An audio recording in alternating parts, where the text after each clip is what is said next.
2014 में जब हमारी सरकार बनी, पहली बार नरेंद्र मोदी जी ने 2015 में नवंबर 26 तारीख को कॉन्स्टिट्यूशन डे पूरे देश में मनाया जाएगा, यह निर्णय लिया। इससे पहले कोई कॉन्स्टिट्यूशन डे, संविधान दिवस नहीं था, लॉ डे, कानून दिवस था, जो कि केवल और केवल कोर्ट्स में हमारे जो अधिवक्ता हैं वो मनाते थे। मगर साधारण लोगों के लिए कॉन्स्टिट्यूशन डे, संविधान दिवस नरेंद्र मोदी जी ने शुरू किया। अभी संविधान में संशोधन के विषय में दीदी बता रही है। मैं आपको कुछ संख्या देना चाहता हूं कि संविधान के साथ सर्वाधिक खिलवाड़, बाबा साहेब के आत्मा के साथ सर्वाधिक खिलवाड़ किसने किया? आज तक, जब ये भाषण मैं कर रहा हूं, आज तक भारत के संविधान में 106 अमेंडमेंट्स अर्थात संशोधन हुए। कांग्रेस ने इसमें से 75 अमेंडमेंट किया। इसमें से अटल बिहारी वाजपेयी जी की सरकार के समय 14 अमेंडमेंट हुए। नरेंद्र मोदी जी के सरकार के समय 8 अमेंडमेंट हुए, 8। अब मैं आपको गिनाऊंगा। जो 75 उन्होंने किया, 14 अटल बिहारी वाजपेयी जी ने किया, और जो 8 मोदी जी ने किया, वो किन कारणों से किया, ये आपको जानना जरूरी है। मैं पहले मोदी जी के 8 बता देता हूं। मोदी जी का सबसे पहला अमेंडमेंट 99th अमेंडमेंट है, ये जुडिशियल रिफॉर्म के लिए था, जुडिशियल रिफॉर्म के।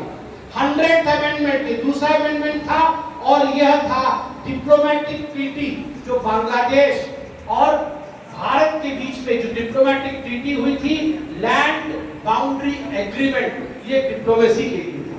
जो 101वां संशोधन था वो जीएसटी, जो आज हम जानते हैं जीएसटी के लिए था, वो सारे राज्यों को अधिक पैसा कैसे मिले उनके सिक्योरिटी के लिए था। 102 अमेंडमेंट जो था वो constitutional status of OBC commission, ये जो ओबीसी कमीशन था उसको संवैधानिक दर्जा प्राप्त नहीं। नरेंद्र मोदी जी ने हमारी सरकार आने के बाद 102 अमेंडमेंट करके ओबीसी कमीशन को संवैधानिक स्टेटस या संवैधानिक दर्जा दिया। ये मोदी जी ने दिया है अपने अमेंडमेंट के माध्यम से। और आपको एक बात आश्चर्य होगा, हम एससी और एसटी कमीशन जानते हैं।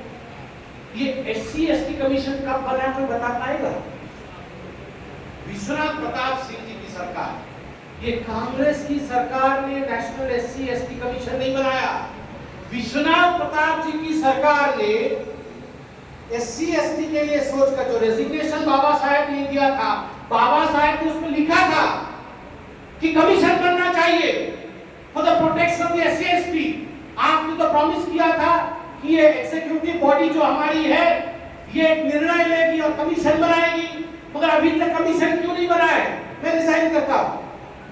सोचिए 1951 में रिजाइन किया बाबा साहब अम्बेडकर में, और वीपी सिंह के सरकार के समय 90 की दशक में जाके SC ST commission VP Singh ने बनाया। और उसके बाद अटल बिहारी वाजपेयी जो आए, ये जो 14 अमेंडमेंट हुआ है उसमें से एक अमेंडमेंट था एससी एसटी कमीशन को अलग अलग करना, एसटी कमीशन अलग, एससी कमीशन अलग।